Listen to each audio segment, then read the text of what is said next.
Bueno, buenos días, amigos de Informa Radio, y también esto va para nuestros seguidores de Unidad Hispanista. Ya saben ustedes que normalmente hacemos vídeos y de ahí pues emito el audio correspondiente para los programas que corresponden.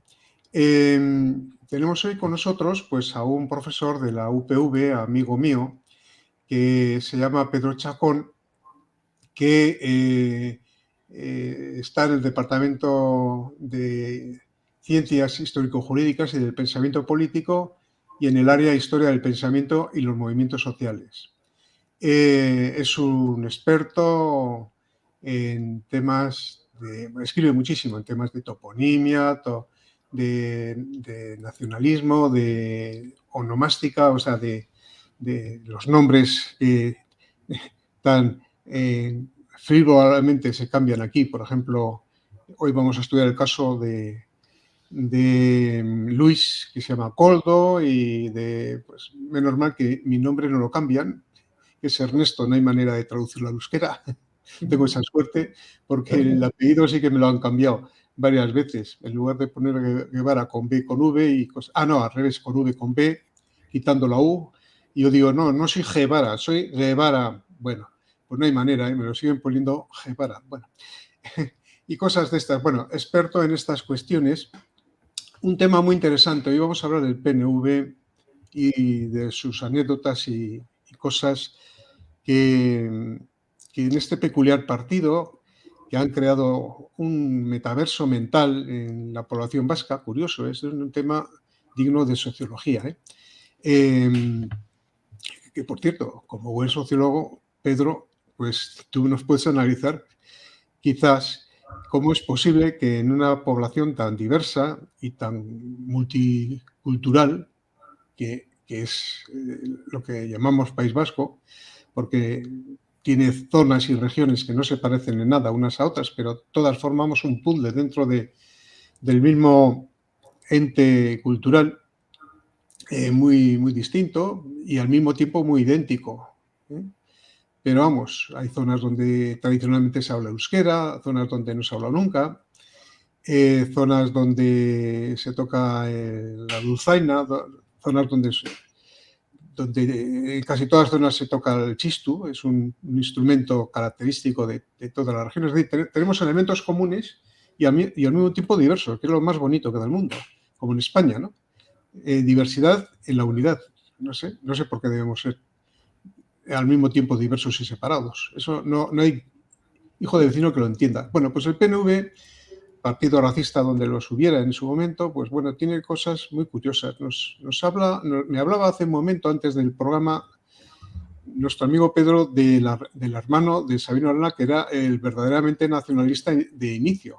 Porque Sabino Arana, pues parece que recogió el testigo de su hermano y cosas curiosas, por ejemplo, con quién se casó, en fin.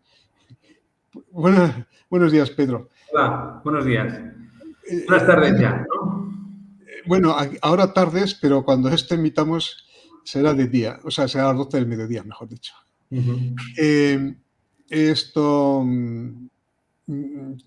Dinos un poco quién era el hermano Luis Arana Coldo, por cierto, para una manía de cambiar los nombres característicamente vascos, ¿no? Que eran sí. Luis, María, José, no sé qué. Sí. Bueno, pues ahora hay que llamarlos de otra manera. Pues bien, vale.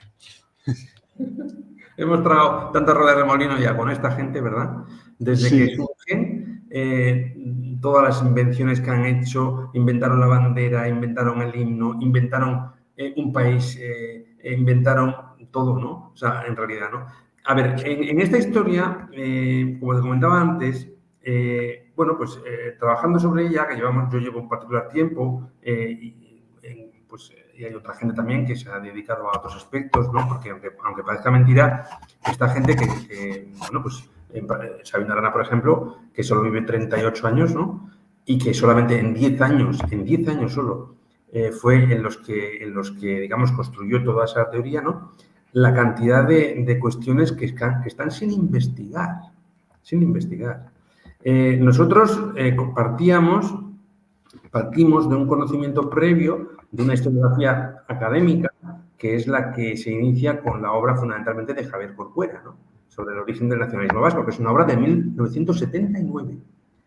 Luego tiene una segunda edición en 2001, donde cambian algunos detalles. Él me pasó, Javier Corcuera me pasó un CD, en aquella época eran CDs, en 2001, con todos los cambios que había hecho sobre el libro original, pero que eran cambios relativamente menores, ¿no? En realidad no alteraba la sustancia del asunto, ¿no? Y después ha habido otros investigadores, sobre todo, entre todos ellos, José Luis de la Granja, que también han trabajado mucho el asunto, ¿no? Cuando yo empecé a trabajar sobre esto, a mí me decía la gente que cómo podía trabajar sobre esto si ya con estos precedentes estaba ya todo dicho, ¿no? Y yo no tenía nada claro el que estuviera todo dicho. Y luego me ha ido corroborando con el tiempo en los grandes agujeros que quedan sin explicar, ¿no? A mí nunca o sea, me pareció siempre bastante inexplicable, por ejemplo, pues el tema de la berrieguna, ese que viste tú en el artículo del otro día, ¿no? ¿Cómo es posible que el nacionalismo se originara en una conversación entre dos hermanos, en el jardín de su casa? Y que dijera Sabino Arana que un año, 1882, estábamos hablando y bueno, y ahí mi hermano, porque ya era nacionalista, me dijo la idea que yo luego he ido desarrollando. A mí todo eso me parecía muy sospechoso, ¿no? Yo, no por nada, sino porque, jolín, si está tan claro que tu hermano te lo dijo, aquella fecha para ti, por ejemplo, tendría que haber sido una cosa grabada ya a fuego en el calendario. Me lo dijo tal día, o fue en aquella conversación, o fue en aquel motivo. Dejar tan vago el momento en el año 1882, a mí me parecía muy sospechoso siempre, ¿no? Entonces, bueno, yo empecé a investigar y vi sobre todo me acuerdo que la primera fase de la investigación fue sobre todo cuando yo estudié la estancia en Barcelona. La estancia de Sabino Arana en Barcelona, de 3 años, entre 1883 y 1888, siempre se había dejado como algo anecdótico. En todo caso, se decía que le había influido allí el nacionalismo catalán. También me pareció muy sospechoso porque a nada que leas un poco las obras de Sabino Arana a Cataluña y el nacionalismo catalán no los podía ni ver. Les consideraba pues una manifestación más de españolismo. Y los catalanes no eran una raza auténtica, según él, eran también latinos. Y el catalán era un derivado del latín, como el español. O sea, siempre lo consideraba muy en segundo lugar y entonces a mí no me parecía que aquello pudiera tener mucha explicación para su nacionalismo. En realidad, el nacionalismo de Sabino Arana surge en Barcelona, pero de la lectura de las obras de Félix Sardá y Salvany, que es el autor de una obra muy famosa en aquella época que se llama El nacionalismo es pecado. Perdón, el liberalismo es pecado. Bien, ahí hice una serie de trabajos y que están ahí, ¿no? Que yo creo que son bastante pioneros en ese sentido, de dejar bastante claro que la única influencia que tuvo Sabino Arana fue a través de la religión. Era gente muy piadosa, muy religiosa, que eran carlistas todos de familia, y de hecho luego aquí en Bilbao, cuando volvieron de Barcelona, militaron en el integrismo. Y yo tengo el último de los artículos que he sacado en una revista científica, que es Revista de Estudios Políticos en Madrid, demuestro cómo entre 1888 y 1890 militan en el integrismo. Ellos participan en un periódico de la época en Bilbao que se llama El Éuskaro, que es corresponsal del Siglo Futuro, que es el gran periódico de los integristas españoles de la época, ¿no? El Éuskaro duró solamente 2 años. Pero ahí estaban los hermanos.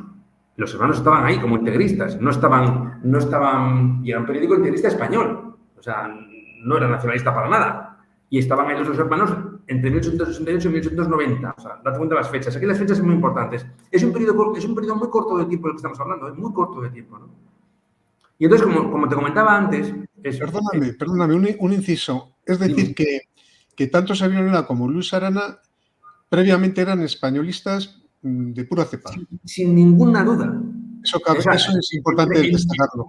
Vamos a ver, entre 1888 y 1890 colaboran y intervienen de diversas maneras que yo explico en este trabajo en el periódico El Éuskaro, que es corresponsal del Siglo Futuro. Estamos hablando de integrismo español 100%, entre 1888 y 1890.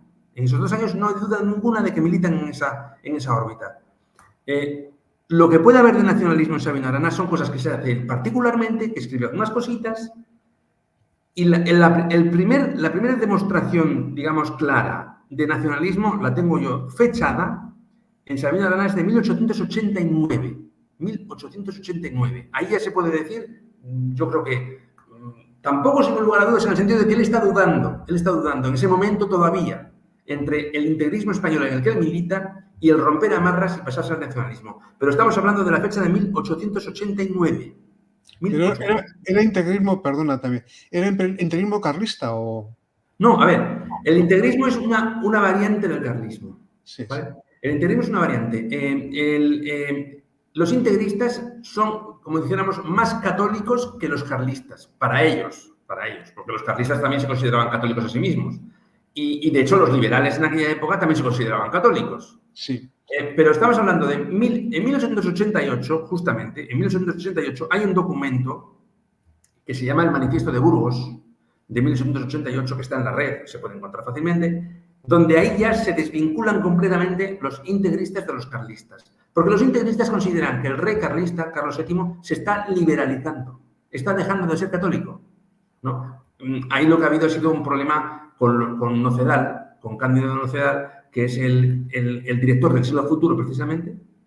Y entonces lo que ocurre es esto, que esta gente se rebela contra el rey, no quieren seguir siendo fieles al rey, quieren seguir siendo fieles a todos los principios del integrismo, incluido la idea de España, todo eso es intocable, pero no quieren seguir vinculados a la, digamos, lealtad al rey Carlos VII, al que consideran, pero ya sería, nos tendríamos que meter en muchos detalles para explicar esto, al que consideran que se está, digamos, descatolizando, por decirlo así, ¿no? Bueno, y este manifiesto es de 1888. A partir de esa fecha empiezan a proliferar una serie de periódicos por todo el país, por toda España, entre ellos el Éuskaro de Bilbao, donde los fieles al integrismo, los que sospechan de Carlos VII, se organizan, ¿no?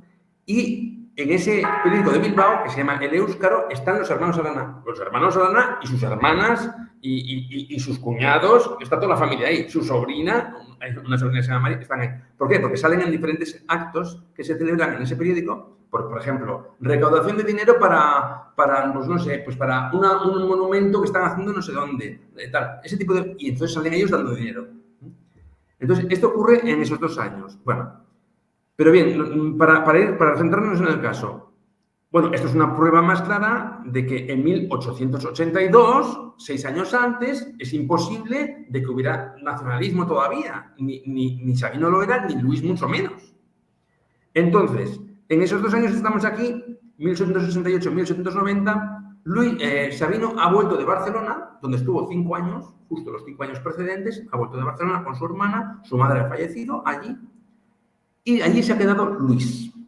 Viene en verano, viene en vacaciones, tal, pero sigue en Barcelona hasta 1893, 5 años más. Entonces, bueno, investigando este tipo de cuestiones que son de detalle, pero son muy significativas, es cuando te comentaba yo la conversación que tuve con mi amigo Armando, después de yo haber leído un libro que acababa de salir de un investigador nacionalista que se llama Gorka de la Peña, donde ahí decía que Luis, como te comentaba antes, había tenido un hijo en Barcelona, cosa que ya sabíamos, en 1893, que es el último año en el que estuvo Luis allí, y lo había tenido con su criada aragonesa, con la que se había casado. Entonces, claro, me comenta a mí Armando, si yo tengo un documento en el que Luis interviene en la herencia de la madre muerta, que es de 1898, 5 años después de 1893, 98, donde dice que es soltero. Porque para intervenir en la herencia de la madre solo intervinieron los 3 hijos solteros. Había 2 casadas, que eran Francisca y Lucila. Estaban casadas y parece ser que ya habían tenido su dote y no intervenían en esa herencia, que era la casa, fundamentalmente la casa y algunos terrenos. Viene todo detallado el tema del testamento en el libro de Jean-Claude Darron, que es una biografía de 600 páginas. Y entonces, claro, me dice Armando Vesga, pero si ahí figura como soltero. Entonces, yo cogí, como tengo contacto con Jean-Claude Darron, que es el autor de la biografía de Luis, le expliqué esto. Digo, aquí hay una contradicción, alguien miente. O no se casó entonces, o sí se casó, o él estaba casado y dijo que era soltero para poder cobrar la herencia porque no trabajaba ninguno. Ninguno trabajaba. La familia de los Aranagoini eran ricos, era gente de alto nivel, habían tenido una naviera, tenían mucho dinero en aquella época. Tenían la casa esa grande que es donde estaba la sede del Partido Nacionalista Vasco, tenían terrenos, tenían pisos por todo Bilbao, tenían lonjas y se podían permitir no trabajar. Entonces, hablo con Jean-Claude Darron y le comento esto. Y Jean-Claude Darron, que ya está el hombre con problemas de vista, etcétera, etcétera, rápidamente me contesta y me dice, aquí tienes el certificado de matrimonio de Luis Arana. Y claro, digo, pero bueno, ¿y cómo no lo has metido en la biografía de Luis Arana? Silencio sepulcral. No me explico nada. Que ese libro lo hubiera cambiado todo, ese certificado hubiera cambiado todo. Luis se casa con la criada con la que había tenido el hijo 5 años después de tener el hijo, en 1898, en diciembre. El reparto de la herencia fue en septiembre. Estaba soltero. Era verdad que estaba soltero. Entonces se casó después. ¿Por qué esto es importante? Pues ya te lo comentaba antes, pues porque cuando se crea el Partido Nacionalista Vasco en 1893, 5 años antes de que se casa Luis se presenta en Bilbao con un hijo que tiene en secreto con su madre, los dos en un pueblecito de Zaragoza, donde era la madre, Urrea de Jalón. Se presenta aquí, en Bilbao, sin decir que tenía el hijo, obviamente, y fundan el Partido Nacionalista Vasco y él participa directamente con su hermano en todos los acontecimientos del partido. Un partido que pone como requisitos, 2 requisitos para entrar en el partido. Primero, ser completamente, íntegramente católico, apostólico, romano, con la importancia que tiene en esta religión, como sabemos todos, el sacramento del matrimonio, que es sagrado. Y la segunda cuestión es los apellidos. Si tú eres soltero, constan tus apellidos. Pero si eres casado, constan también los apellidos de tu mujer. De manera que... Maqueta, si por cierto. ¿Perdona? Por cierto, maqueta. La mujer completamente maqueta. Desde su punto de vista, claro. Aragonesa sin ningún rasgo de apellido español, de apellido vasco, perdón. Claro, ¿qué ocurre? Que con esas 2 condiciones, Luis nunca podría haber sido vicepresidente del partido. Nunca, jamás. O sea, porque está incumpliendo el sacramento del matrimonio, puesto que tiene un hijo fuera del matrimonio, lo cual es pecado mortal para un católico en aquella época y ahora también, pero bueno, en aquella época, digamos. Y la segunda razón son los apellidos. Porque, claro, para tú formar parte de la junta directiva, tienes que tener los apellidos todos euskéricos. Y si no los tienes, y si estás casado, los de tu mujer también cuentan. ¿Qué hace Luis? Se viene a Bilbao, no le dice ni a su hermano lo que está pasando, lo que está haciendo, la doble vida que tiene, y empieza a funcionar con el partido.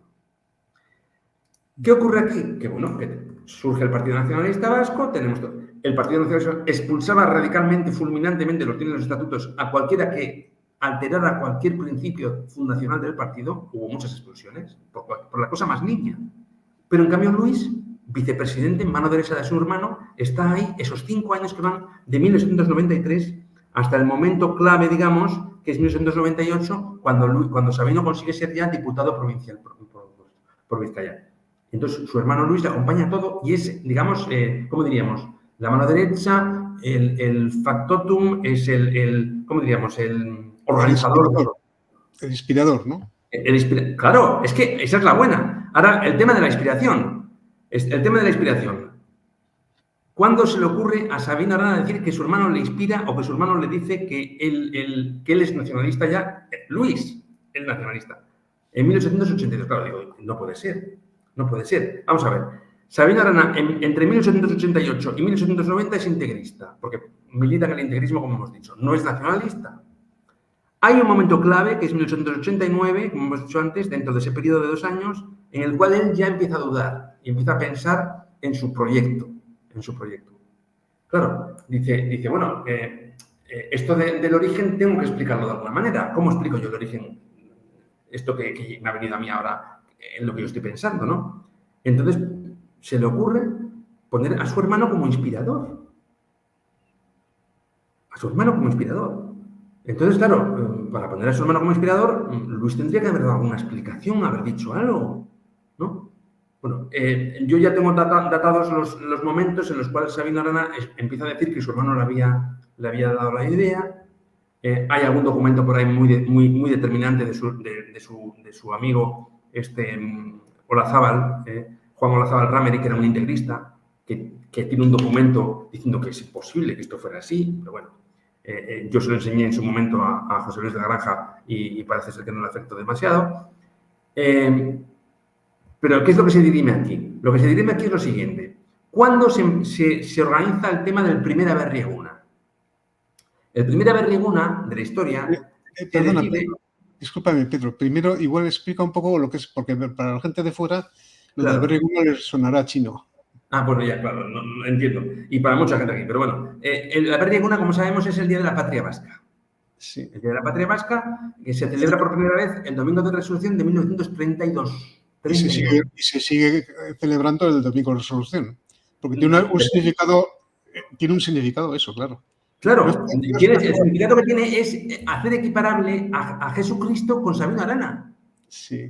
Nada menos, ¿no? Sí. Entonces, claro, esos son los fanáticos de aquella época que se les ocurrió ponerlo ahí, pero Sabino Arana nunca dijo que fuera el Domingo de Resurrección. Tampoco dijo que día fue cuando... Porque todo esto se basa en que en 1932 se produce el 50 aniversario, en teoría, de la revelación, de que Luis le dice a su hermano la patria vasca cuál es y que somos vascos antes que españoles, etcétera, etcétera. Esa idea, dice Sabino, que se la dio su hermano Luis en 1882.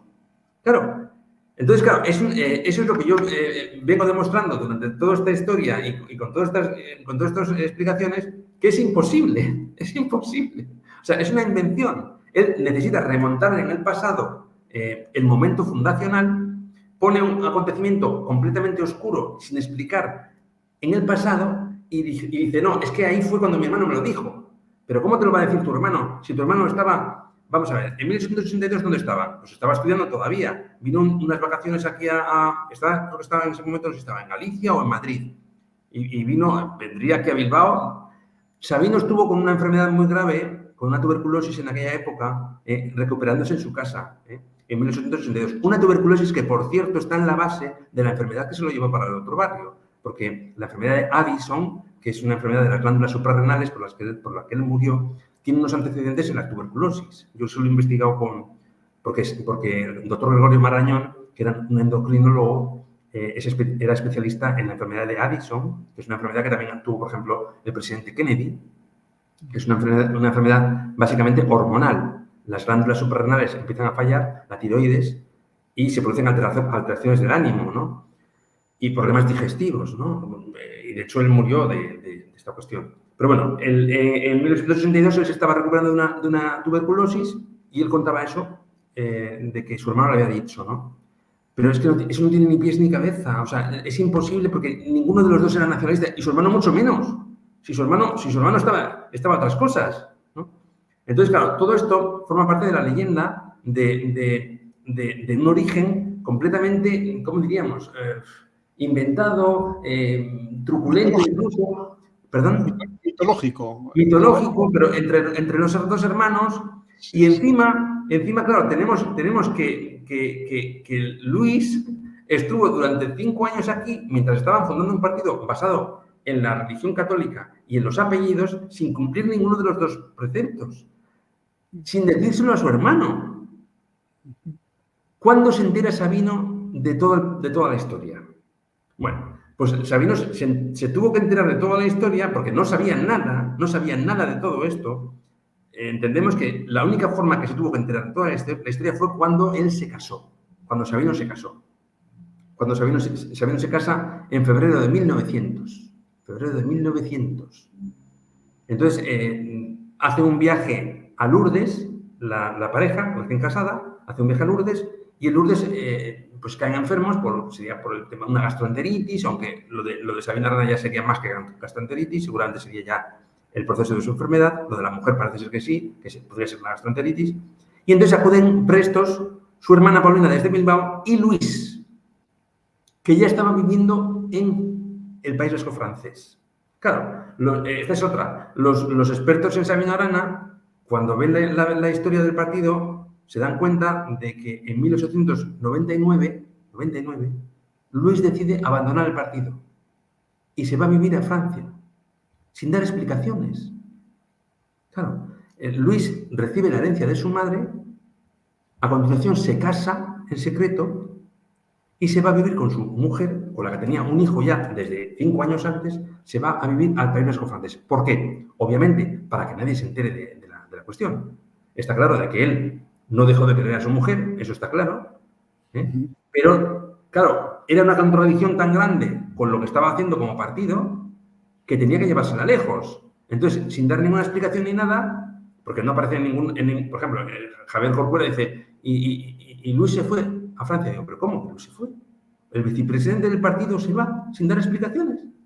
Bueno, el caso es que se va y cuando Sabino está allí en viaje de novios, 1900, aparece Luis, aparece su mujer y aparece el niño, que tenía ya 7 años, ¿no? Con bigotillo y todo tendría ya, ¿no? Es la primera vez que le ve Sabino a su sobrino y lo cuenta en una carta en Gracia Aranzadi.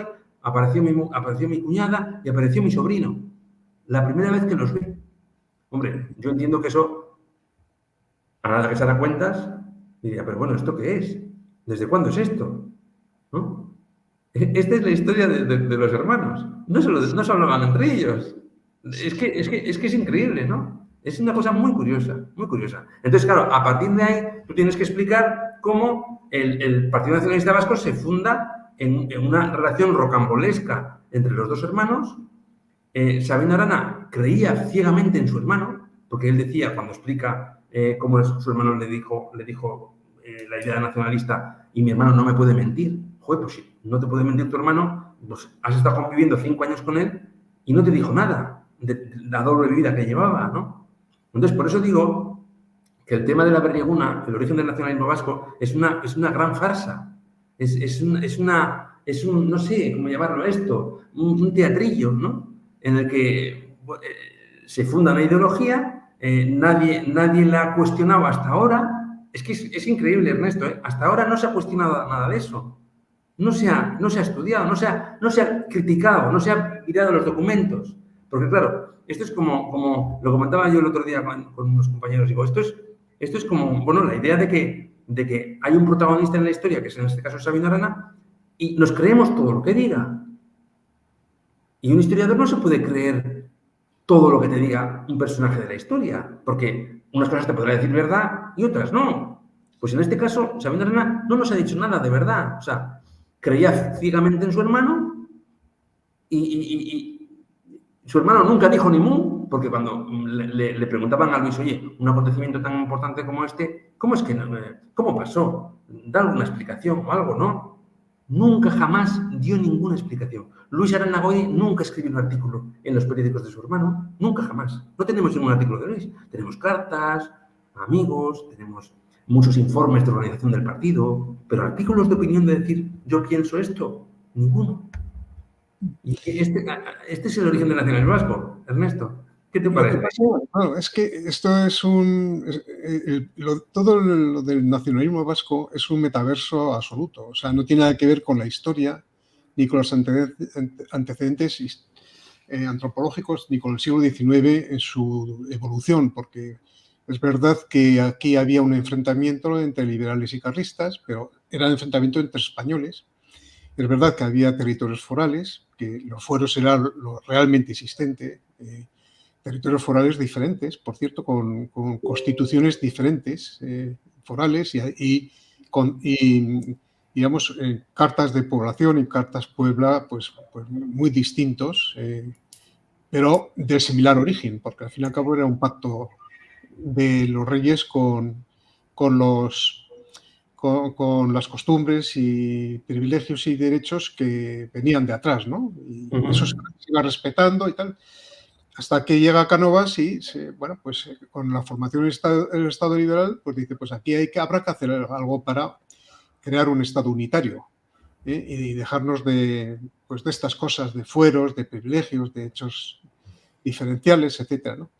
Pero eso era lo que existía realmente. Estos de repente sacan de la chistera toda una teoría política basada en invenciones, en imaginaciones, pero vamos, una capacidad de imaginación, de fabulación realmente sorprendente, porque lo cierto es cómo eso ha ido calando y se ha ido instalando en la mente de la gente sin ningún cuestionamiento. Esa es la gran sorpresa que yo, como, como fenómeno, como fenomenología social, me pregunto, pero ¿cómo es posible que haya pasado esto y siga pasando? Yo en las explicaciones que a mis alumnos les dedico un tema, porque yo doy clases de historia de pensamiento político, dedico un tema al origen del nacionalismo, porque bueno, cuando explico el origen del nacionalismo en Europa, el origen del nacionalismo en Europa es de este tipo como el vasco, surge en Alemania a primeros del siglo XIX con Fichte, discursos de la nación alemana, ¿no?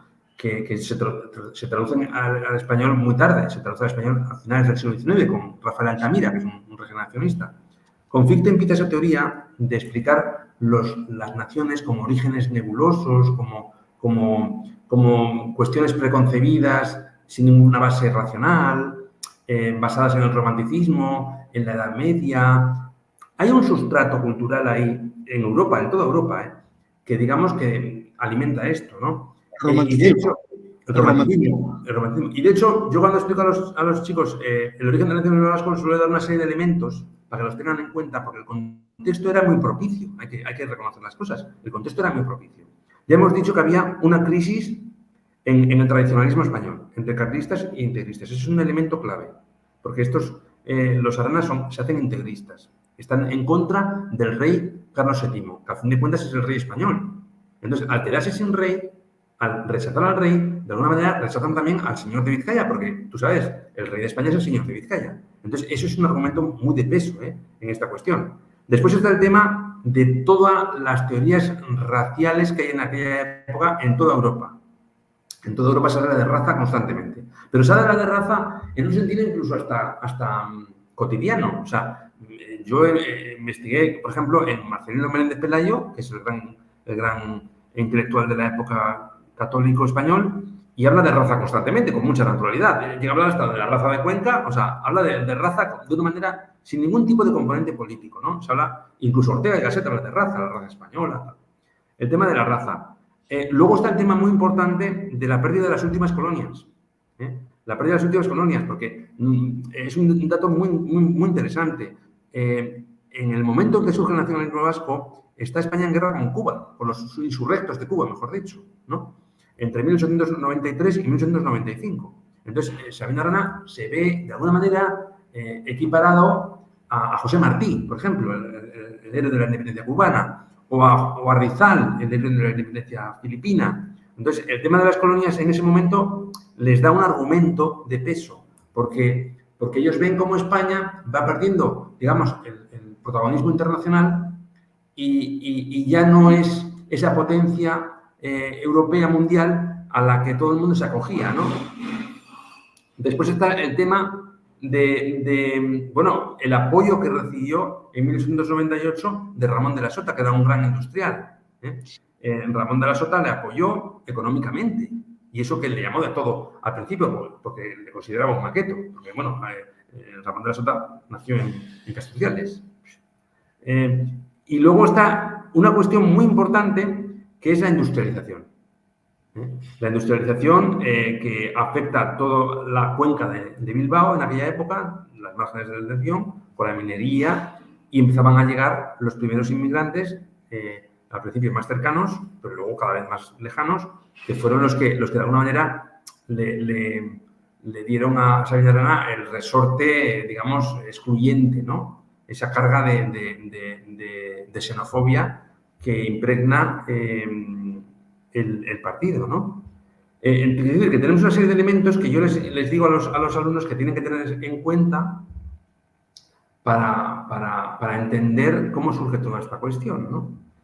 Que no es sencilla, es compleja y tiene una carga, digamos, de complejidad que si no la entiendes, pues se te escapan muchos detalles, ¿no?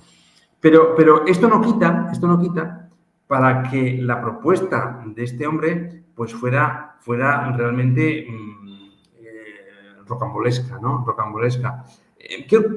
Sobre todo, ¿qué es lo que hace el nacionalismo? El nacionalismo lo que hace es, como tú has comentado muy bien antes, aprovecharse de todos estos elementos partiendo de la base de la pérdida de los fueros. Pero claro, la pérdida de los fueros es una cuestión que todos los partidos vascos de aquella época, desde los liberales hasta los carlistas, la rechazan. Y de hecho, por ejemplo, tienes a Sagarmínaga, que es el líder de los liberales de Vizcaya. Hay más liberales en Guipúzcoa, por ejemplo, está el duque de Mandas, ¿no? O aquí Mateo Maroza, por ejemplo. En Álava está Moraza, está Pedro de Gaña, sobre todo, muy importante. O sea, hay una serie de liberales fueristas en Álava que, particularmente en Álava, que es donde surge la ideología liberal fuerista. Y luego sobre eso entra el carlismo defendiendo las mismas ideas, pero desde un punto de vista más conservador, más tradicionalista, la pérdida foral. Pero claro, la pérdida foral, en el momento en que Cánovas decide eliminar los dos últimos resquicios que quedaban de los fueros tradicionales, que eran el tema de la hacienda y el tema de las levas, de los quintos, en el momento en que Cánovas decide eso por una presión muy fuerte que había en ese momento en toda España después de las guerras carlistas que tanto sufrimiento habían traído, porque las guerras carlistas en España provocan ¿cómo te diría? Una catástrofe de todo tipo, humanitaria, económica. Fue increíble la pérdida que trajo las guerras carlistas. Eso está analizado y está estudiado por una gente, por ejemplo, pues Arturo Cajal tiene unos libros que son claves en esto del destrozo que provocaron las guerras carlistas. Entonces la gente estaba como diríamos ahora, muy quemada ya con toda esta historia, ¿no? Pero Cánovas, a los 2 años de la ley de 1876, propone a los liberales transigentes, entre ellos estaba el antepasado de nuestro amigo Guillermo Gortázar, Manuel María Gortázar, les propone, porque los de Vizcaya eran los más reacios, les propone el concierto económico. Les propone el concierto económico, que es una figura que al principio pues los liberales como Sagarmínaga no aceptaron, los transigentes sí, que les permitió seguir funcionando autónomamente en el régimen económico y fiscal. Eso es. Y de hecho, Cánovas propuso, porque algunos les reprochaban, ¿y por qué no rehabilitamos las instituciones tradicionales de las juntas generales y la diputación y tal? Cánovas nunca rechazó eso. Dice, es que nadie me la ha pedido, es que nadie me la ha pedido. Es verdad, sí. De todas maneras, con los conciertos económicos, el espíritu foral, lo que luego se llamaron los derechos históricos, siguieron en vigor. Los derechos históricos se mantuvieron. Y, de hecho, uno de los más importantes defensores de los derechos históricos y del concierto económico fue Esteban Bilbao Eguía. Esteban Bilbao Eguía, que fue presidente de las Cortes con Franco, nada menos, durante 20 años, fue el que defendió el concierto económico de Vizcaya en la dictadura de Primo de Rivera. Fue Esteban Bilbao Eguía, eso está en sus obras. Quiere decir que es una cosa que todo el mundo respetaba con naturalidad.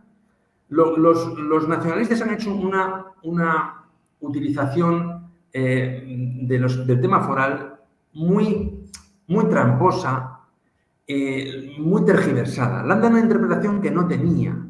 Los foristas eran españoles, eran españolistas.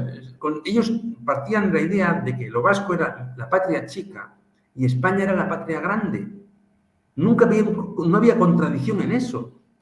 Siempre están planteando la vuelta a 1839, así. Siempre sacan el tema del 1839. Bueno, claro, pero los nacionalistas cogen la idea de 1839, la cogen de los carlistas. Obviamente, para los carlistas fue una derrota. Bueno, derrota tampoco, fue el abrazo de Vergara. Fue una resistencia. Sí. Ahí se acabó la primera guerra carlista. Pero los carlistas, hombre, claro, no lo aceptaron porque salieron perdiendo en el sentido de que bueno, en fin, el régimen liberal siguió para adelante, ¿no? Pero el caso es que la interpretación que hace el nacionalismo de que cancelamos la ley de 1839 porque así volvemos a la independencia originaria es absurda. O sea, el País Vasco nunca fue independiente. Para empezar, no existía, orgánicamente no existía, eran tres provincias. Antes de la Primera Guerra Carlista, el País Vasco era parte de España, como podría ser Toledo. O sea, es que no había ningún problema. O sea, independientes, ¿cómo independientes? Pero si aquí en Vizcaya y en Guipúzcoa siempre hubo un corregidor, siempre hubo corregidores. Sí. Tendrían un régimen peculiar, tenían unos fueros, de acuerdo, pero independientes nunca fueron. Los fueristas pueden dar una interpretación de decir, no, es que estos territorios llegaron a un pacto, a un acuerdo con el rey de Castilla. Bueno, pues vale, pues sí, pues de acuerdo, pues bien, pues como tú quieras. Pero es absurdo porque era un régimen foral, un régimen feudal, en el cual hay una jerarquización, está el rey, están los señores, entonces son arreglos entre ellos. O sea, pensar que el rey podría, ¿cómo diríamos?, ponerse de igual a igual con el señor de Vizcaya, o con quién se voy a poner de igual a igual, con los representantes de las juntas de Guipúzcoa, con los representantes de la cofradía de Arriaga. Es un absurdo en aquella época. El rey era rey para todos, ¿sabes? Entonces y profesionales de la edad media, universitarios, aceptan ese tipo de cosas. Es que es una perversión que ha habido después en la historiografía increíble, ¿no? De hecho, yo cuando empecé a estudiar el nacionalismo, me daba cuenta cómo los historiadores que me habían precedido, por ejemplo, Javier Corcuera, el propio Antonio Elorza, decían, no, es que aquí en el País Vasco hubo un prenacionalismo. ¿Cómo que un prenacionalismo? ¿Cómo que un prenacionalismo? Aquí hubo una ruptura de algo que había antes, que era la foralidad, con algo que hay después, que es el nacionalismo. Y el nacionalismo se crea su propio antecedente. Porque, ¿cómo puedes interpretar que la sociedad Euskal Herria de Bilbao, por ejemplo, encabezada por Sagarminaga, o la sociedad Euskara de Navarra, de Pamplona, encabezada por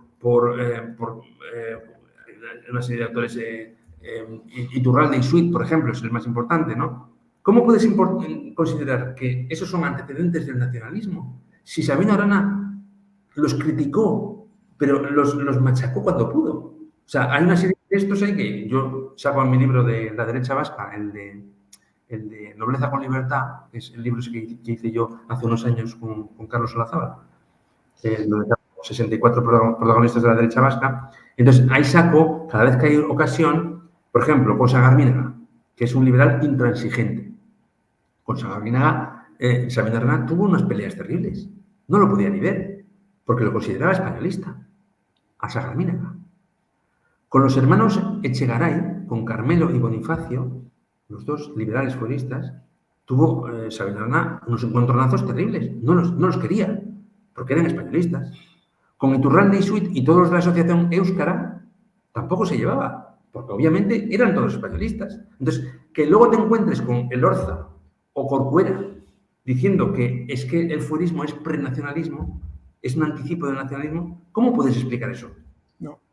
Es que ha habido después de todo hemos tenido una tergiversación por parte de historiadores profesionales y muy considerados, hasta llegar a José Luis de la Granja, por ejemplo, en las cuales favorecen esa lectura, la lectura de que el nacionalismo procede del fuerismo. Los furistas eran, sin apuras, utilizando el término mal, más nacionalistas españoles que cualquier otro. Lo que pasa es que creían en los fueros. Claro, creían en los fueros. Tú puedes... forma de administrarse, más. Es que efectivamente, la prueba más evidente de que no puedes considerar al furismo un prenacionalismo es simplemente acudir a Sabino Arana y ver cómo trata a los fueristas, cómo trata a Sagarminaga, cómo trata al mismo Campión, cómo trata a Azcue. Hay un libro bueno, el historiador número uno del nacionalismo, ¿sabes qué es? Es Joseba Aguirre-Azcuénaga. Joseba Aguirre-Azcuénaga durante muchos años ha creado escuela y ha hecho una escuela de historiadores en los que todos siguen ese criterio de él, del que el fuerismo es un prenacionalismo, etcétera, etcétera, ¿no? Entonces, claro, te encuentras con un discípulo de Joseba Aguirre-Azcuénaga, que es el hijo del que fue secretario de Euskaltzaindia, Quintana, ¿sabes? Un tal Quintana, tú conoces mejor que yo porque es de tu generación. Creo que es mayor que tú, incluso. Xavier Quintana ha sido secretario de Euskaltzaindia muchos años, ya estará muy mayor, no pues vaya. Tiene un hijo que se llama Jurgi Quintana. Jurgi Quintana es discípulo de Aguirre Azcuera. Jurgi Quintana tiene una biografía bien gordita, no sé si sería su tesis, sobre Azcue. Y ahí se esfuerza por demostrar que Azcue era nacionalista. Pero bueno, incluso hasta tergiversa textos. Que tengo la prueba, yo que cualquier día voy a sacar un artículo sobre ese tema porque ya, qué decir, Pero Pedro, el problema es del mal, esto es una ucronía, ¿no?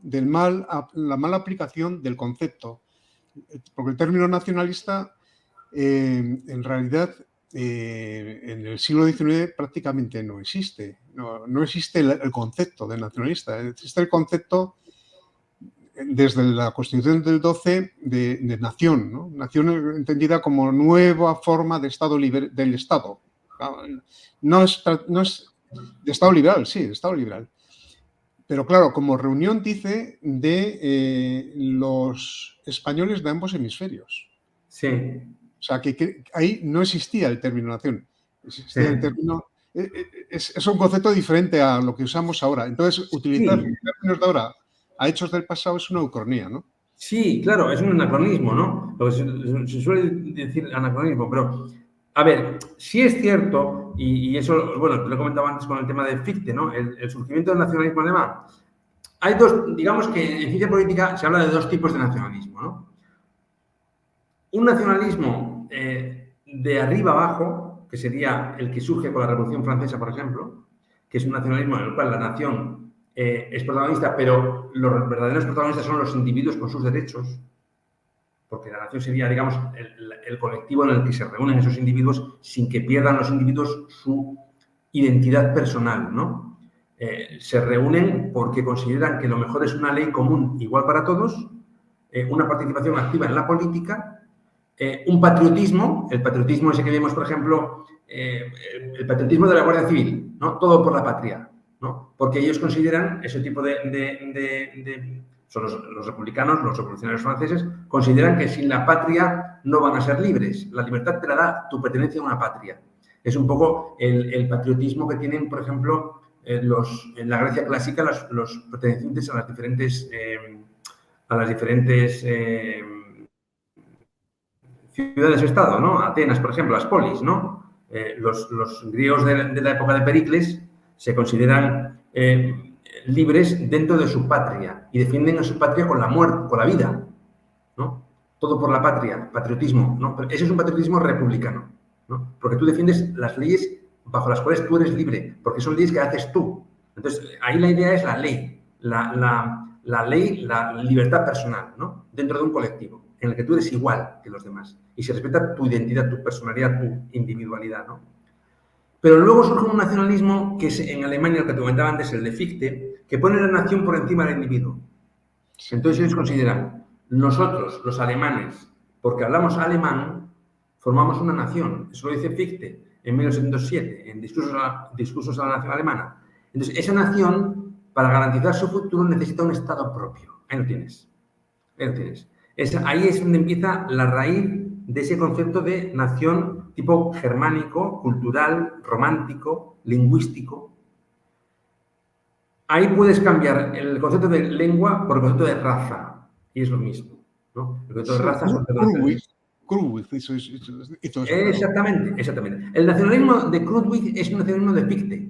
O sea, él es alemán, acuérdate, de origen. Entonces, él sabe muy bien en Alemania cómo funcionaba la cosa. Entonces, en Alemania surge un nacionalismo que es un nacionalismo cultural.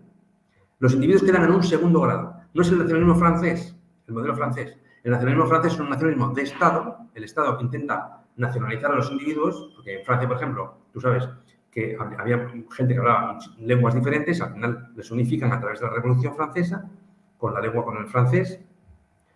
Entonces, en España se intenta buscar un parecido digamos, al ejemplo francés, ¿no? Porque, a fin de cuentas, la Constitución del 12 surge, digamos, como consecuencia del constitucionalismo, primero el americano, no nos olvidemos, el constitucionalismo americano en 1776, luego el francés.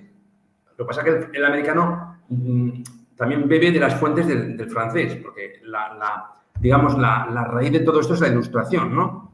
Entonces, ahí es un concepto de nación, pero una nación de individuos con derechos, Eso con es. una ley común, con una patria común. Y tú, en Francia, por ejemplo, es muy típico eso, el republicanismo francés.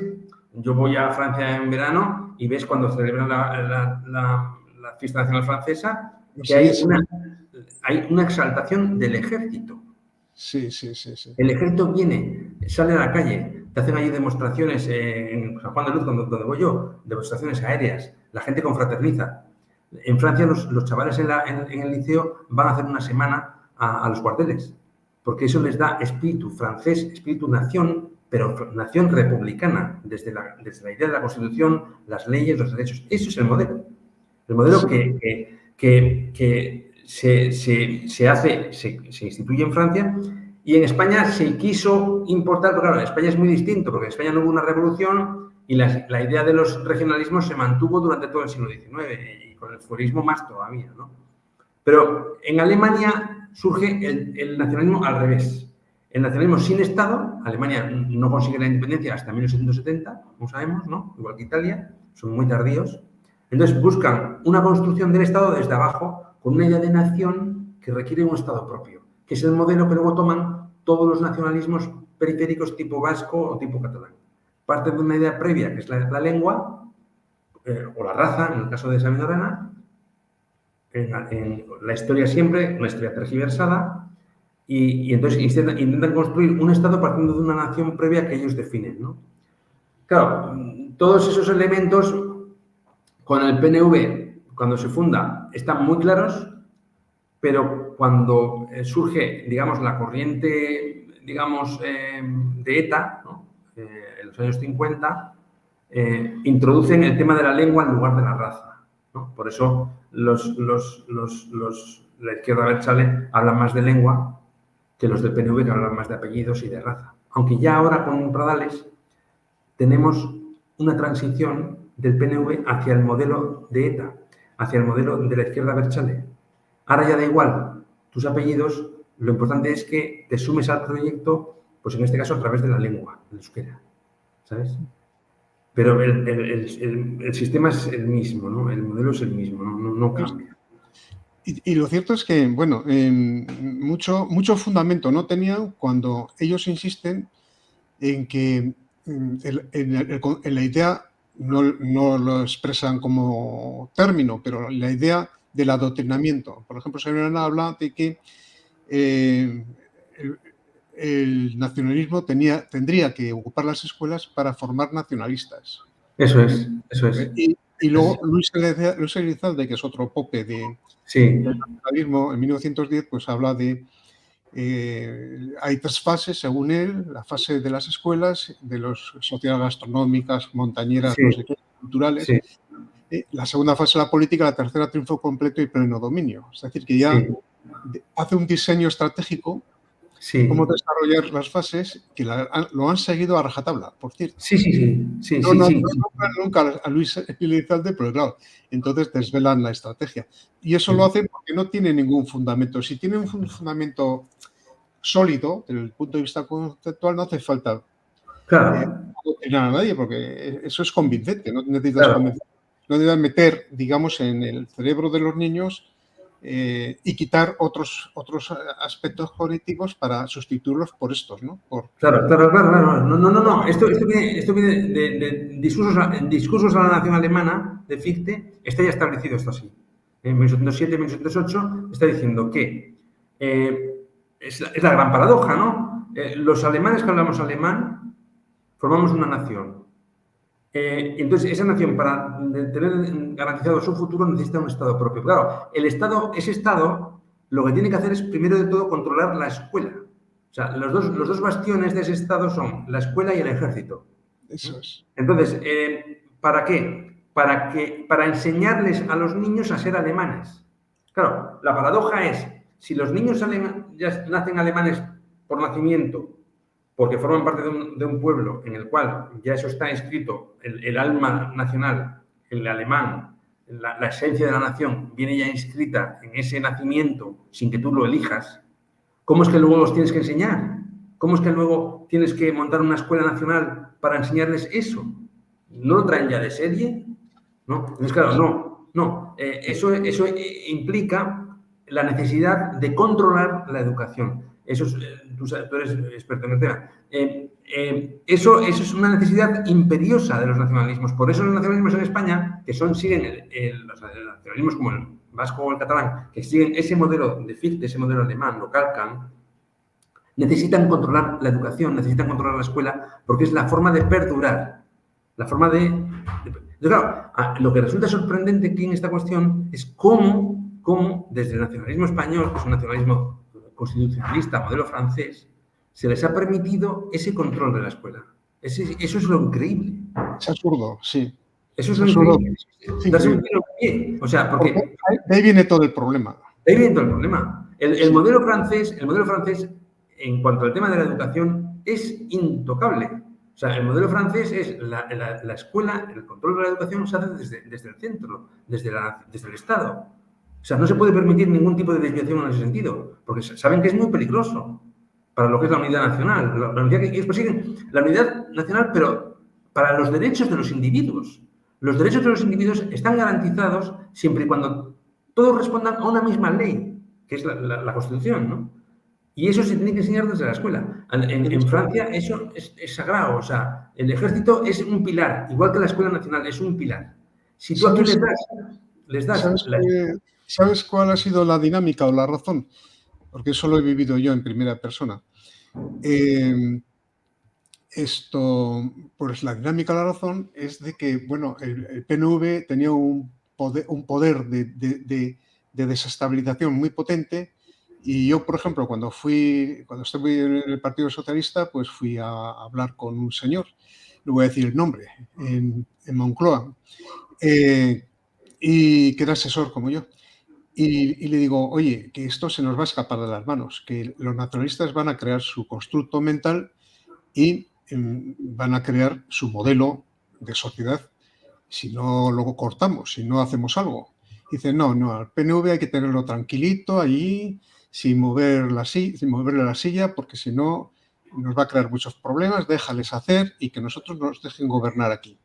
Claro, ese era el paradigma. El paradigma es un reparto de poder, ellos aquí, en su feudo, y ellos allá. ¿Pero por qué? No había un modelo de Estado. Pero entonces era porque estaba ETA. Claro. Porque estaba ETA. Y se consideraba que el PNV de alguna manera era, ¿cómo diríamos?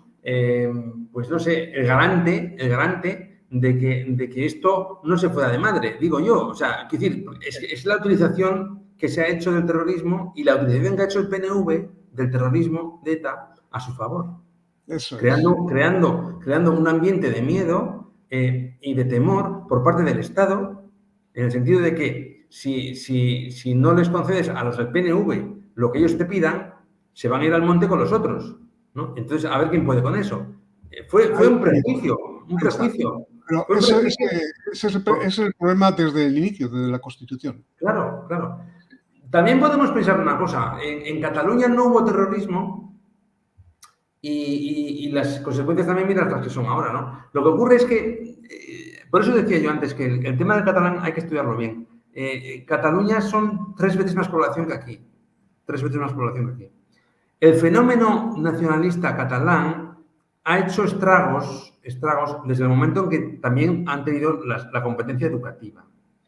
El perfil de la sociedad catalana es muy similar, porque yo lo conozco, tengo a mi familia, tengo a mi hermana nada menos, ¿no? Es decir, la única hermana que tengo vive allí. O sea, imagínate si yo conozco aquello. Y tengo tíos y tengo mucho parentela allí, porque mis padres surgen los dos de un pueblecito Andalucía, de Andalucía profunda, como se dice ahora, ¿no? Entonces, una gran parte de la emigración de allí fue para Cataluña. Y la mínima parte vino para acá. Y entonces yo conozco muy bien lo que pasa allí. Y allí pasa exactamente igual que aquí. Al nacionalismo se le ha dado el control de la educación y los descendientes de los inmigrantes en Cataluña han absorbido ese tipo de prejuicios antiespañoles igual que aquí. ¿Qué ocurre? Que allí no han necesitado terrorismo porque ya el hecho de que sean 3 veces más población que aquí les da suficientemente peso para crear un poder fáctico contra cualquiera que que les pusiera algún tipo de impedimento en ese sentido. Y ahí también ha funcionado el reparto del poder, con Pujol y con Felipe González. Para ti Cataluña, para mí el resto de España. O sea, te quiero decir, yo creo que se habla mucho ahora, cuando tenemos el sanchismo, de qué bueno era el felipismo, pero yo creo que del felipismo, de los vicios del felipismo, sobre todo desde el punto de vista territorial, vienen muchos de los problemas que tenemos ahora. Se suele poner en Zapatero la clave, porque con José Luis Rodríguez Zapatero vino el tema de la ley de memoria histórica. Pero yo creo que con el felipismo ya empezó el problema del reparto de influencias territoriales. Y el hecho de que Felipe González congeniara con que en Cataluña, cuando llegaron las autonómicas, ganara Pujol, incluso en los mítines lo decía así. Y en el País Vasco, cuando llegaron las autonómicas, ganara el PNV. Pero cuando lleguen las generales, gano yo. Esa dicotomía o ese arreglo, digamos así, lo que hizo fue que todo el poder cultural y educativo se les dejó a los nacionalistas. Y las consecuencias las tenemos ahora. Totalmente de acuerdo, Pedro, totalmente de acuerdo. Y es el felipismo. Esa pelea yo la he tenido durante ya más de 40 años. Y claro, has dado en el clavo, ese es el problema, sí. Porque esa es mi obsesión durante 40 años y sigo teniéndola, pero ya no sé si es reversible, la verdad. Ya. Llegamos tarde. Pues no lo sé, porque ahí tenemos todo el tema pues todo el tema de los medios de comunicación, todo el tema de las influencias que ha habido con todas las sinergias que se han creado, ¿no? A la hora de hablar de vascos, catalanes, al final se confundían los nacionalistas con los verdaderos vascos o los verdaderos catalanes. La postergación, de alguna manera, de toda la población inmigrante, tanto en Cataluña como en el País Vasco, que la única salida que han tenido ha sido pues la que estamos viendo. El ejemplo paradigmático, Ernesto, de toda esta historia es que salga un Imanol Pradales Gil. Ese va a ser, no, es que de verdad, ese va a ser la culminación, la guinda. O sea, un señor que si tú lo pones al lado de Miquel Torres, el alcalde socialista de Portugalete, te das cuenta de que son lo mismo, producto de una inmigración, producto de una aculturación. En el caso de Miquel Torres, socialista, en el caso de este otro, nacionalista, pero son lo mismo. O sea, te va a llevar a una situación en la cual se le va a votar a este hombre con la ilusión de que de esa manera ya eres vasco de primera, ¿sabes? Ya soy vasco de primera, por fin soy vasco de primera. Por fin soy vasco de primera, me he convertido en un nacionalista, en un seguidor de Sabina Arana, y en contra de mi propio país, que es España. En contra de mi propio país, que es España. Es paradójico. Es paradójico, y si lo ves bien, es cómico también. Es una perversión. O sea, un señor que dice, le preguntan a Pradales, ¿pero tienes algún apellido, no tienes un apellido vasco por ahí detrás? Dice, no, todos son castellanos, pero mi familia es de aquí. Lo único que tengo algunos abuelos de las merindades. Así, las merindades. Como si las merindades estuviera en Colombia, ¿no? Las merindades que es el norte de Burgos, joder, ¿sabes? O sea, Pradales.